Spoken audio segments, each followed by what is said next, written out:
अब आगे की कथा पढ़ती है। शौनक आदि ऋषि मुनि सूत जी से प्रश्न करते हैं कि प्रभु आपने तो श्रीमद् भागवत के महात्म्य की कथा हमें सुनाई, गोकर्ण जी की कथा सुनाई, अब आप हमें सबसे पहले श्रीमद् भागवत की कथा किसने कहा, किसने सुनाया, ये बात हमसे बताइए। कैसे श्रीमद् भागवत कथा की रचना हुई, ये आप हमें बताइए। तब श्री सूत जी महाराज जो है वो बताते हैं कि सबसे पहले जो 4 वेद, 6 शास्त्र और 18 पुराण है, इन सबको श्री हरि विष्णु ने ब्रह्मदेव को दिया। ब्रह्मदेव ने उन वेदों को अपने 4 पुत्र सनक, सनातन, सनंदन और सनत कुमार को दिया और उन्होंने नारद जी को ये कथा सुनाई। और फिर नारद जी से यह कथा वेदव्यास जी के पास पहुंचा, जिनका नाम पहले कृष्ण द्वैपायन था। व्यास जी के जन्म की कथा आपने सुनी है। अब कथा तो मिल गई, लेकिन अब कथा की रचना कैसे करें, क्योंकि कथा भगवान की बड़ी बृहद है, अपार है, जिसका कोई पार नहीं है। वैसे तो पार बहुत है, कुएं का पार होता है, सड़क का पार होता है, नदी का पार होता है, इन सब का पार तो आप पा सकते हैं, पा सकते हैं। सड़क पार चले जाएंगे, कुएं के पार में चले जाएंगे, नदी के पार में चले जाएंगे, लेकिन प्रभु की कथा इतनी बृहद है जिसका कोई पार नहीं है, जिसका पार आप पा ही नहीं सकते, असंभव है।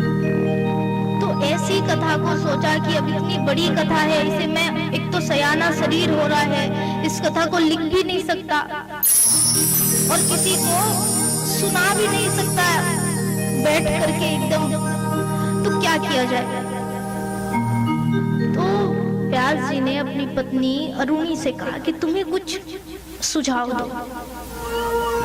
तो माता अरुणी ने कहा कि आप रिद्धि सिद्धि के दाता प्रथम पूज्य श्री आदि गणेश जी की मदद लीजिए, क्योंकि उनसे अच्छा लेखक कोई नहीं है, वो ही इसे लिख सकते हैं। तब व्यास जी ने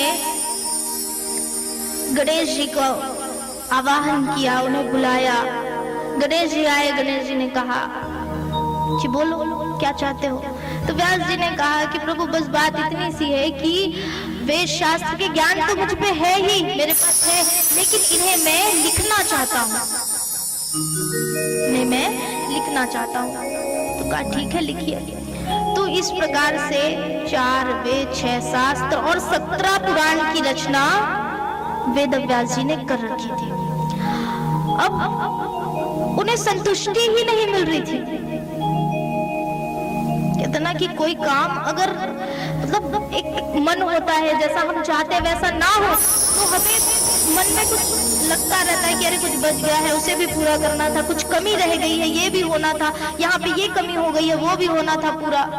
तो वैसे ही व्यास जी के मन में ऐसा भाव आने लगा, उन्हें संतुष्टि नहीं मिल रही थी। तो नारद जी से पूछा कि मैंने इतने सारे वेद बना लिए, 4 वेद बनाए, 6 शास्त्र बनाए और 17 पुराण का निर्माण मैंने कर लिया, लेकिन मेरे मन में संतुष्टि नहीं आ रही, प्रभु की कथा मैं संतुष्ट नहीं हूँ। तो नारद जी ने कहा कि अब एक ऐसी कथा बनाएंगे जिस कथा में ज्ञान, भक्ति, वैराग्य के साथ प्रभु की अनंत अपार लीलाओं का वर्णन हो, ऐसी कथा आप लिखिए। और वो कथा है श्रीमद् भागवत की कथा। व्यास जी ने कहा अब जरूर संतुष्टि मिलेगी, और कथा प्रारंभ करना ही चाह रहे थे। गणेश जी को याद किया, गणेश जी आए, कहा कि अब क्या है, कहा कि प्रभु आप ही इस कथा को लिख सकते हैं।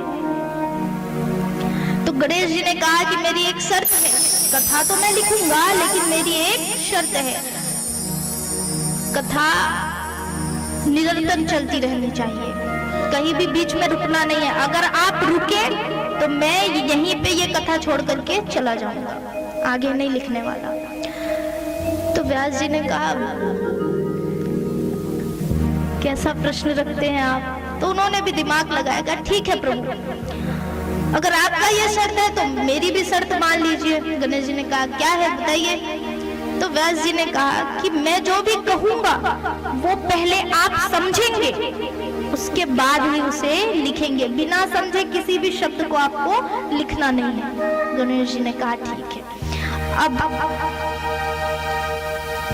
श्रीमद् भागवत महापुराण कथा लिखने का प्रारंभ किया गया। कथा लिखते गए व्यास जी सुना रहे हैं, गणेश जी लिख रहे हैं। अब कई पे ऐसा होता कि व्यास जी को विश्राम लेना होता या नित्य कर्म करना होता, तो वे ऐसा क्लिष्ट शब्द बोलते, ऐसा कठिन शब्द बोलते जिसे सोचने के लिए गणेश जी को समय लेना पड़ता। तो उन्हीं बचे समय में व्यास जी अपना सारा काम निपटा करके, सारा काम करके वापस आकर के बैठ जाते। तो ऐसे श्रीमद् भागवत महापुराण की रचना हुई। ऐसे श्री वेद व्यास जी ने इनकी रचना की। अब रचना तो हो गई, रचना कर लिया। अब कहा कि रचना करके अब इसे